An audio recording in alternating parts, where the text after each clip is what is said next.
What's up, everyone? So this is Matt Mrozik, and this will be the intro video to the Graven Labs Colosuss Prototype build. So, two large boxes showed up again yesterday from Marcus. So I got two of these in. Again, one is going to go to China, and one is my personal piece, but I'll be doing them both at the same time, because one will be going silver with some shading, and the other one will be going mirror chrome. I did buy all the chemicals and supplies to do chroming, so I'll be able to do spray chrome. I just have to practice it and get the technique down. But once I do, I'll be able to do mirror chroming. This is a cool piece. Actually, so far out of the three Graven's pieces, this may be my favorite. I thought Beast was pretty cool, but I really like this guy. One thing I really like about it is the engineering. Again, very similar to the Beast kit. There's some pretty clever engineering going on here with Colossus. I was about to open up the second one and lay the parts out to show you, but I just have no room in my studio. Again, I just have shit everywhere. I haven't painted anything in a week and a half. I've just been too busy with work and just stuff with the family. So just been busy. I worked till 2 a.m. last night at my normal job, and then I just got done right now, just a few minutes ago with my responsibilities there. So, but I wanted to get this video up because I posted a picture of just kind of a sneak peek of him in the foam, and I got a lot of response just that one pic. So I figured I would do a quick video, kind of going over the piece, measure it, I'll weigh it. Yes, I'm in my PJ bottoms, but that's just how I roll. I don't really care what I look like, to be honest. So, really cool piece. Arrived in great condition, no breakage or anything. The only one thing that I found that's wrong, and this is why I was about to open up the other one, is that the magnet on this piece is reversed, so it doesn't, instead of attracting, it repels. So I was gonna try to pull this piece out of the other one, but it's way at the bottom. Like, I just don't have room for all this stuff. But I'll show you how this, kind of goes together and stuff. I think I'm zoomed in pretty good here. And I have one piece I can't figure out where it goes. It's a piece of pipe. So I've been looking around for a place for it.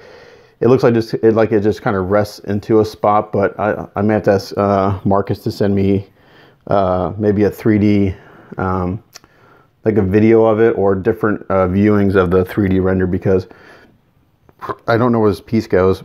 And I also was having a hard time finding a placement for other pieces, but he just posted a photo a little while ago saying that I'd be doing a video. So here's the video, and that's how I found placement for the other pieces. So as you can see, I kind of have them rubber band together, because right now the rubber bands are holding his arms in and his torso to the legs. I may take them apart a little bit to show how he goes together, but really cool piece. Again, what I like about this is his posture. I like the engineering. Again, I love a really cool base. I know a lot of guys are all about the character and stuff, but if the base works with the character and it helps tell the story, I think it's a win. The Beast was a great example of that. This is another great example of that. And what's really cool about this base is that not only is Colossus tearing the head apart, but you see damage from Wolverine, and you also see damage from Cyclops. So it's really clever. So we see a blast point from Cyclops's beam effect there. We see claw marks from Wolverine, and then we have Colossus just ripping his eye out, which is really cool. And for the light up feature, it will go in here in this lens. This other lens, again, like the other pieces, like Colossus and Beast have this like kind of cracked glass look, so that'll get that weathered effect. That I can put this in here, but it's not going to stay because the magnets want to repel. So I'll try to put it in there. So this will get that kind of same weathering effect with the cracked glass and stuff.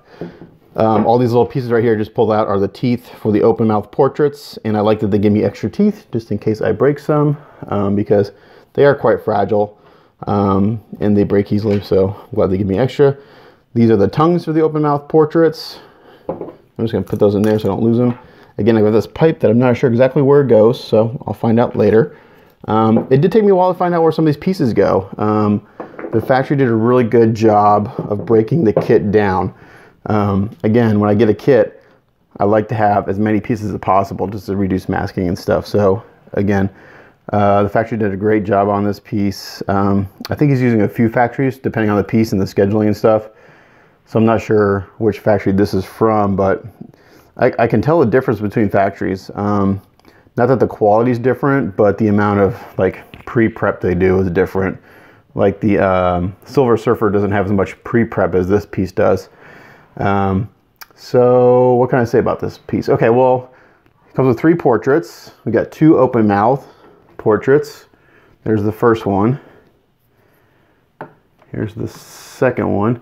Nice strong magnets on these guys. And the main difference is that this one, his face is kind of facing forward. And this one, his face, he's kind of up and looking off to the side. But my favorite one is actually the closed mouth, where he's kind of gritting his teeth. I really like this one. This to me shows a lot of like effort of pulling the Sentinel's eye out. I hope it's Sentinel, right? Pretty sure. I said Sentinel on the Silver Surfer, and I was obviously wrong because, again, I'm a complete noob to all this comic stuff. Like I said, I like the sculpts, I like the artwork, and I just don't read the comics, but I do like the art form of this. So really, what's really cool is this right here, this whole bit right here is the most impressive part of the kit. And that's from an engineering point, because it's really complicated how this all goes together, and it fits pretty damn well. So right now the hands are just kind of being supported by these wires and pipes that he's ripping out of the eye. If I were to, so that's what's supporting it right now. There are magnets in the gauntlets to the arms. So what I'll probably do, and again, this is what I'm going to do to the 2 prototypes. Not sure what the factory has planned, but I'm pretty sure that I can glue, because there's a seam here and there's a seam down here, because this middle part of this pipe connects the 2 hands, and there's a seam there, and I want to get rid of that. So what I think I can do, and I kind of played with it earlier, is I think I can glue this pipe in place, fix that seam, and then have basically the hands in this middle pipe one piece. And as long as it can key in at one piece and one piece into the wrist, it's good to go. And then these other pieces can simply just kind of go into the receptacles of the eye and stuff. I also like the fact that these little bits of kind of rubble are, you know, you can see where the eye's been ripped out, and these are some of the remnants of the armor of the Sentinel. So that's a nice effect there. I mean, there's even a pipe down in here that you really can't see, but it's a separate piece, and it goes down below this eye socket here. You have a couple cool pieces of pipe in here. These are all molded separately. It's like, oh man, I love that. See, just that little step right there, that saves a ton of work of masking and all that stuff for a painter. So let me put that guy back. Whoops, there's a little piece of rubble here that I just knocked off. It's just a really tiny key here, and it actually holds it pretty well. There it goes. It just knocks in. Yeah, so there's 3 pieces of pipe here. 1, 2, 3. These are all separate pieces that kind of, and the fit is like damn near perfect on this thing. It's really impressive. As far as Colossus goes, I really like the sculpt. I'm not sure. I'm not sure who the sculptor is. It may be Avi. I could be wrong, but Marcus can correct me. I love the muscles. I really love his boots. You know, the two variations on this piece will be these areas of the Colossus where this will go silver on the one that go into China, and the one I'm doing for myself will be mirrored chrome. Lots of great texture in the sculpt again. I love lots of texture in the clothing because it's just so much detail. A lot of great stitching right here in the pants. Really nice, finely detailed. Kind of got this leather effect here on the belt. Let's see, and then you got the big, I don't know if you can see a big X-Men logo right here for the belt buckle. But I really love his expression in this portrait. That's my favorite one. You know, and he's a chrome dome. So this is good. Man, I kind of want to do this one first before Silver Surfer. I just really like it. I love the detail of the base. I love his expression. I love his posture. You can tell he's really just ripping that eye out. And we got some of that kind of the same base as the Beast has. So we'll replicate that here in this base as well. So if you have the Beast, the Cyclops, and this guy, the rock and all the paint on the Sentinel should match pretty damn close. The purple I can get to match damn near perfect between all the 3 because I know exactly the layers and how many layers of each paint. The rock's a little tougher because there's a lot more subtle variations and it's all hand painted, so it's kind of, you know, kind of depends on how I lay all those different layers down, but I can get pretty close. Yeah, and then on the back here, similar to the Cyclops and the Beast, we have all these mechanical bits, which are just a lot of cool detail. And it's actually cool. Like this whole piece, this comes off, this piece comes off, and then this is a separate piece. And I'm pointing that out because, you know, some factories may just glue that on and cast it as one piece to save themselves some molding and casting. But again, as a painter, I like it when they break it apart, because now I can paint these parts separately. I will glue them into place once they're done, because they actually came, except for this piece, these were actually just kind of stuck on the side of the base in the foam. All these little pieces come out. I have one little fitting issue right here where this pipe doesn't quite sit down. A little bit of a hair dryer, heat gun, and I'll just bend it, and it'll take, it's like a 2-second, 10-second fix. But all these little pieces, most of these little pieces come out to be able to paint separately. There's a few here that'll be kind of tough to get into, like this is molded in, and this is molded in, so I'll just hand paint that, kind of like I did on the Cyclops and the Beast bases. So not that big of a deal, just a little bit of hand painting to do there. But most of this mechanical stuff comes out, which is really handy for a painter.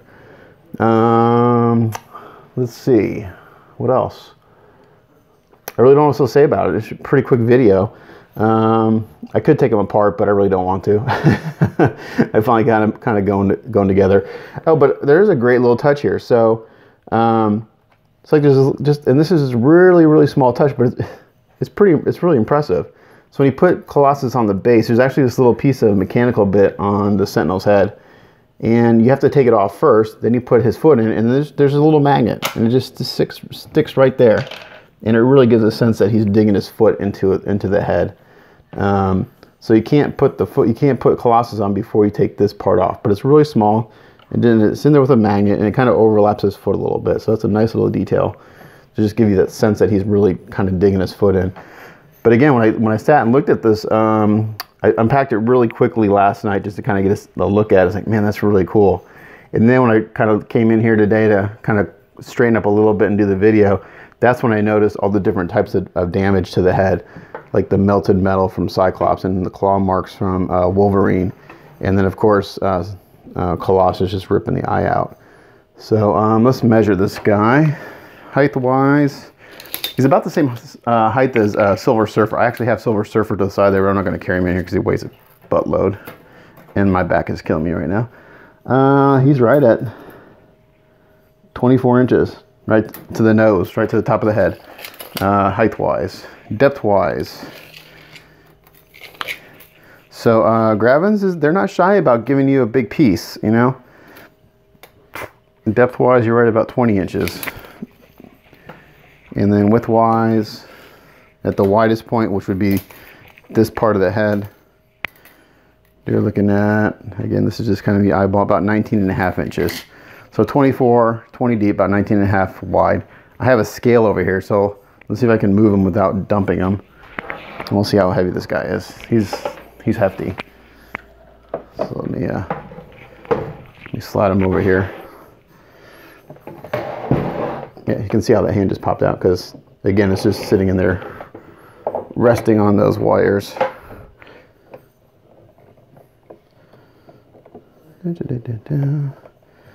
But yeah, so this little bit of engineering right here is pretty impressive because all those pieces have to line up. I'm gonna actually take his hands out, and then I can show you how that goes together because he's gonna fall. That's gonna fall out, and I don't want to do that. But that's a nifty piece of engineering right there.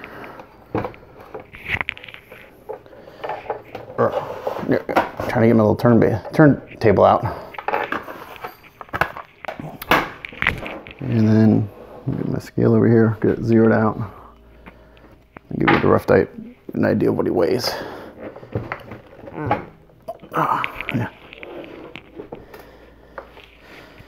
Okay, and I'm just going to throw the hands on there because you saw how they went on there, but I'll just kind of put them on here to add to the weight. And we'll see what he weighs. We got that, and then we got this piece too.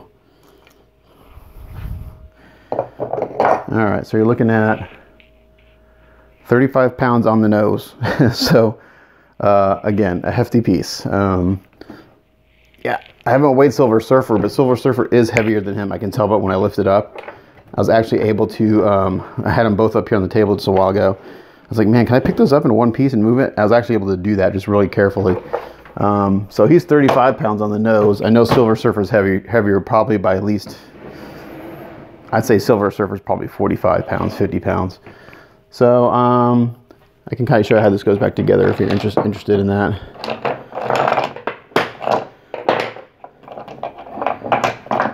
Give me just a second. So the light up feature will go in here. For those of you who bought the LED, it'll fit in there. And I'll probably, you know, again, make this really shiny, polish it up really nice, and then weather it back down a little bit, like it did on the other two bases with the, yeah, I'm gonna take that part off. Let's see if I can do this backwards. So this hand goes in here, and I think I'll magnetize these, but I think I can, like I said, I think I can get this so if these are glued together like this, ideally this is one piece, I can get rid of those seams and then it can plug in. I think it will. Yeah, see, I can plug that in as a one piece. I'll put some nice strong magnets in there. And I'll just help, sorry, my back's killing me. I've been standing for the past 2 days shooting, and I have a bad back as it is. And then this will go in here. So again, for the production pieces, if I can get that to work, I'll try to suggest for the factory to do that. Again, that may be a shipping thing too, as far as packaging it and getting it to package. So then this plugs in there to the eye, just like that. So that's pretty much how that works. If I can get to stay. Again, it's a tricky lining thing up, but once you get it, it lines up really, really nice. So, all right, there you go. I'm sweating. I'm tired. I'm gonna go to bed. But there you go. That's the Graven Labs Colossus prototype intro video. I'll get to him after Silver Surfer. So yeah, it's gonna be a while, but he'll get done and he'll look awesome. Really cool piece. So there you go. As always, thanks for watching. It's Matt Mrozek. Catch you guys later. Bye.